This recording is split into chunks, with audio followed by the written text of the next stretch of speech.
that someone like you and a handful of other teenagers, 20-year-olds, can disrupt the company to this extent. I'll give you that. And yet you're trying to tell me that you do this for moral reasons, right? This specifically wasn't for a moral reason. This was the first time that I've done anything like grey hat wise. I'm usually more of the white hat security type of person where I try and tend to help people out. But I just decided to get in on this. You know, I mean, I really don't feel that I shouldn't have. But so you don't feel any sense of shame?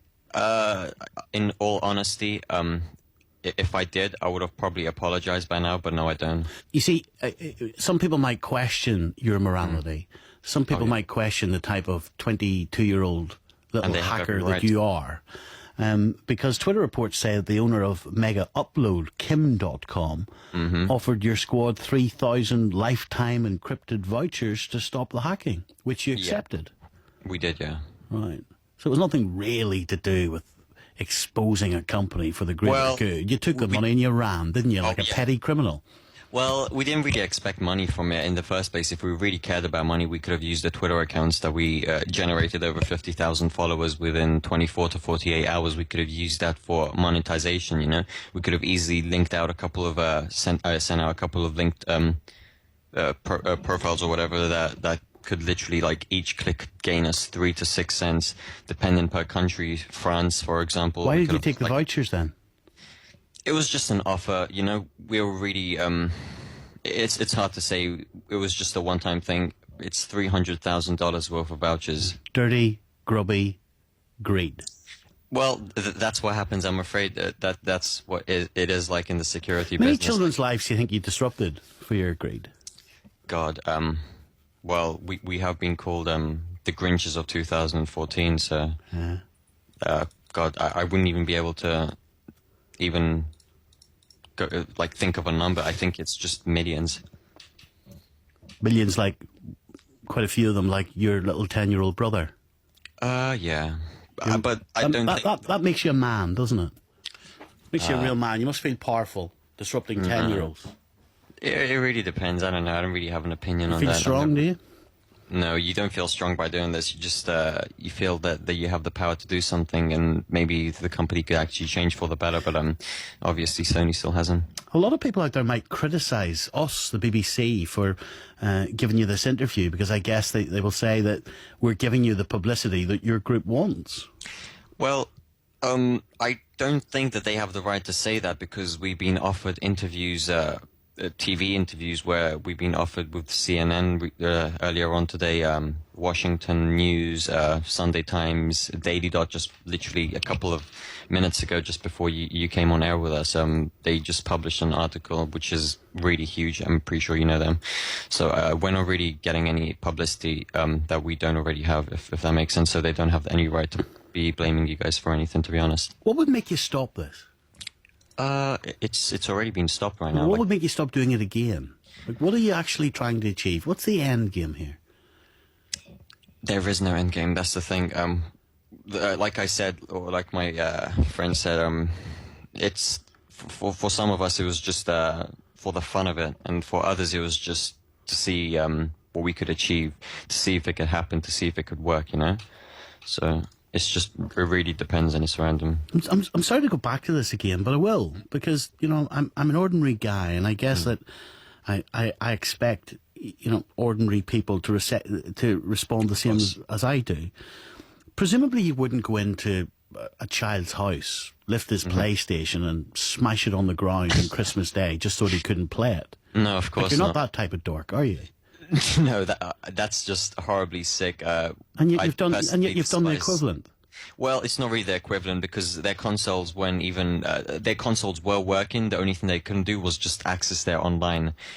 They still have access to it right now, and they had access to it after the attack stopped. It really depended on the DNS servers, and most people are still on right now. I mean, those kids. Do you really think that 14 hours is... Do we live in such a world where 14 hours of not being able to access a console which they were gifted is such a crime? You sound quite articulate. You sound quite intelligent. And yet you're doing such a stupid thing. Would you not prefer to be a a better citizen for wherever it is you live? Would you not actually prefer to do some good? Oh yeah, that's pretty much what we usually do. But like I said, this was just a bit of fun, which we didn't really plan too much. We just thought that we should just do it, you know. I can't really say any more than that, to be honest. But yeah, one day Let me go back to Alex, who's been listening to this. Sure. Alex, what have you made of what you've heard? I mean, it's very admirable, to try and expose the security flaws of multinational companies, which make a lot of money from ordinary people buying their products and so forth. So, I do expect them to have really high security, but I would contend that doing it on Christmas Day and doing it in such a fashion is not the right way of doing things, really, because you've upset a lot of people. A lot of kids out there, a lot of young people that have only a few days during the year where they can hang out with their families and spend time with them and just have fun, and to do it over these days, I don't think it's right. Number two, can I just come back to you again? Why are you not frightened of getting caught? I'll be honest with you. I've been told by several people, friends and family that know of this, workers, that there is a chance that I will get caught, and I personally I'm not really that worried about it, to be honest. If I get caught, then I get caught. Maybe I'll end up serving time, or maybe I'll end up helping companies or helping the company that we attack. To, just help them get better, I guess. So, I'm interested in how this group actually formed. It's pretty interesting. Some of us didn't know others, and some of us were close friends from years ago. Let's just say, this sounds really bad, but the majority of the security researchers out there start on underground hacking forums. You have to lurk to understand what's going on. You have to be able to hack to be able to prevent other companies from getting hacked, It's the basics. So we started on underground hacking forums, really, where you were either invited to the forum or you had to build your own reputation and stuff like that. That's where we started, at least. And then we just joined other forums and we met one another. Shared skills and assets. Here's my final question. Remember, when I'll ask you this. So what do you predict the future is? Are we going to... Do you think the future is groups like yours disrupting national companies who... I believe that's going to keep happening until these companies actually take some steps to prevent these attacks. I mean, for me, doing that, preventing attacks like this would be relatively simple, but it appears that companies like Sony or Microsoft don't just have the kind of people to do this on their payroll for some reason. Or either that or they're just not putting enough money into it. Well, I don't believe you. So you're telling me it's relatively simple and they just haven't done it? Yeah, it is relatively simple. It would take an investment of a couple of $1 million per month, maybe, to prevent attacks like this, but that would be nothing for Sony or Microsoft. They make that in a day. Just think of how much they lost in the past 14 hours. Well, in the 14 hours Sony's almost been offline for over 24 hours. Actually, Microsoft have got back onto their feet because they actually have people that know what they're doing, somewhat know what they're doing. Whereas Sony is still charging £4 to £5 a month for their membership, and they still can't prevent their servers from or they can't upgrade their servers to the state where they could actually prevent such a simple attack. It costs money, but in the long run, it's so worth it. They just don't do it because they want to keep money for themselves. Maybe now they'll change their minds after what's just happened, hopefully. Yeah, there's a statement here from Microsoft. Yesterday, some users weren't able to sign in to Xbox Live. Our teams worked throughout the holiday to resolve the issue, and Xbox Live core services have now been restored. How come they can't, I've always been told follow the money if you want to find criminals, people like you too. How come you can't be found through these encrypted vouchers, member one? Well, I've got the encrypted vouchers here, but I'm personally not going to use them. I mean, it would be rather hard to identify me based on those vouchers. And even if that happened, that wouldn't hurt me at all.